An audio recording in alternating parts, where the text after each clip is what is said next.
Coming up on Mountain News this morning, one Kentucky family pleads for tougher DUI laws after a crash takes the life of their daughter.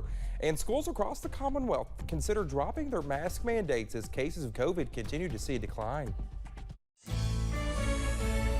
Dedicated to Eastern and Southern Kentucky, this is WYMT Mountain News this morning.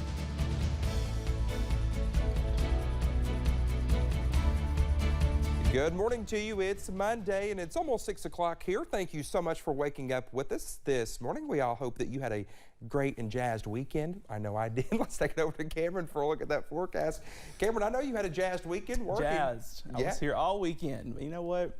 We're jazzed. We were jazzed. I was all over the place this weekend. Oh yeah, so you had it was for work. You had adventures, and I did not. I was here, but you know what? It's okay because we got a pretty busy week ahead of us here in the weather office. Lots of rain on the way. Even got a flash flood watch this morning in effect for portions of the area. Here is a live look this morning, though, over at I-64 in Moorhead. All is quiet as we are dry this morning under that clear sky. It is another chilly start to the day. Temperatures in those middle and lower 40s. 42 for Prestonsburg, 45 for Jackson, 47 right now over in Monticello.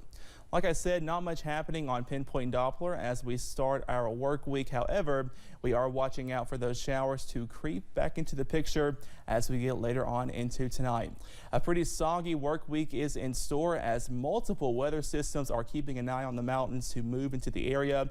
Also got that flood watch in effect and going into effect on Tuesday morning, lasting until Wednesday morning. I got that full forecast and what you can expect coming up in just a little bit. Dakota.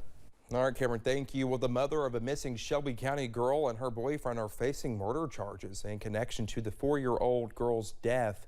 Shelby County Sheriff Mark Moore said Catherine McKinney, mother of 4-year-old Serenity McKinney, and her boyfriend Dakota Hill have been charged with murder.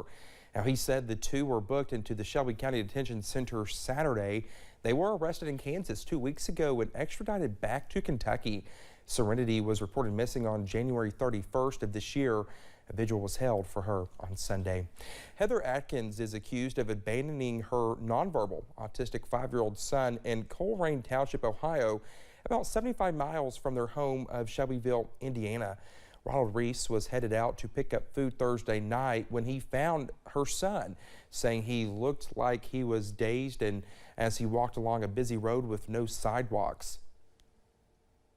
I immediately stopped and was like, wait a minute, this isn't normal.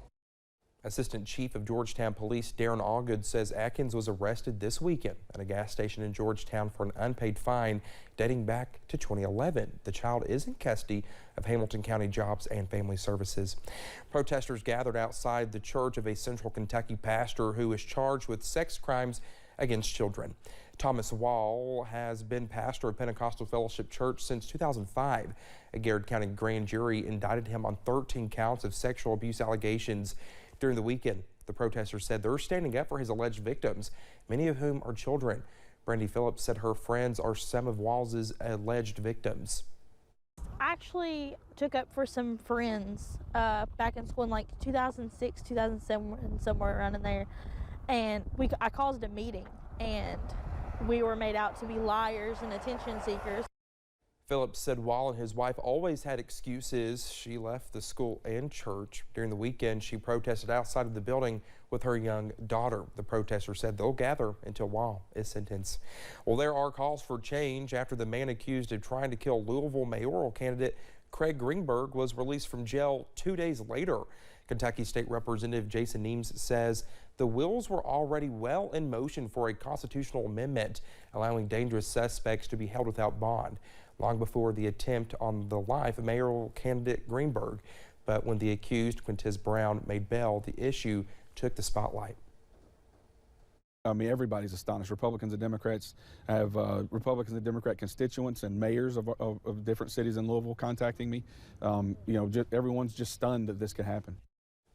After Brown was bailed out by the Louisville Community Bail Fund, demands for changes to who can be bailed out and how amplified.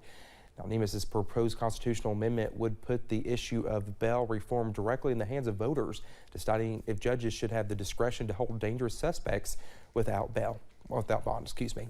The family of a 16-year-old girl killed in a crash last November near Louisville plans to meet with legislators to toughen DUI laws. Lily Fairfield was on her way to school when Teresa Devine crashed into her. Devine had just been arrested for DUI, but never had to see a judge. Lily's family believes Kentucky's administrative release laws fail to protect her. During the weekend, the family and their attorney made a plea to Oldham County officials to help change the laws, and they are now taking their fight to state lawmakers too, in a change they hope to call Lily's Law. So I hope that it could save anybody from dying that really doesn't need to die, especially like a 16-year-old girl like my sister. Devine has not been charged in the crash that killed Lily. Police say they are still waiting for her blood results to come back. Lily's family is meeting with senators and state representatives to fight for a 72-hour hold for the first DUI offense and increased financial penalties for second offense. COVID cases in the Commonwealth are continuing to drop. In the past 3 weeks, the positivity rate has plunged by more than 16%. Several school districts in our area have moved to make masking optional by the end of the month, but one Lexington doctor says the move is coming too soon.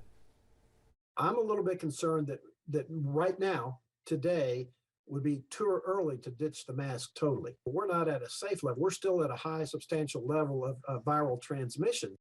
Dr. Jeff Fox in Lexington acknowledged that there has been marked improvement both across the country and here in the Commonwealth when it comes to the virus. Even still, Kentucky saw its 6th highest week of cases just 2 weeks ago. The National Alliance on Mental Illness suggests 63% of African Americans believe that a mental health condition is a sign of personal weakness, but one organization is helping to remove that stigma. CBS's Danya Backus has a look at how the Confess Project is using the Barbershop to change the narrative of mental health for young men of color and their families. When you think mental health, in my personal life, though, you're working yourself ragged. You don't necessarily think of a barbershop. But at Barbarism in Compton, California, owner Donald Conley is giving his clients more Make sure you take some time for yourself. than just haircuts. In a barbershop, people feel safe and they feel like they can open up. He is part of the Confess Project, a coalition of black barbers trained to be mental health advocates for men who are less likely to see a therapist.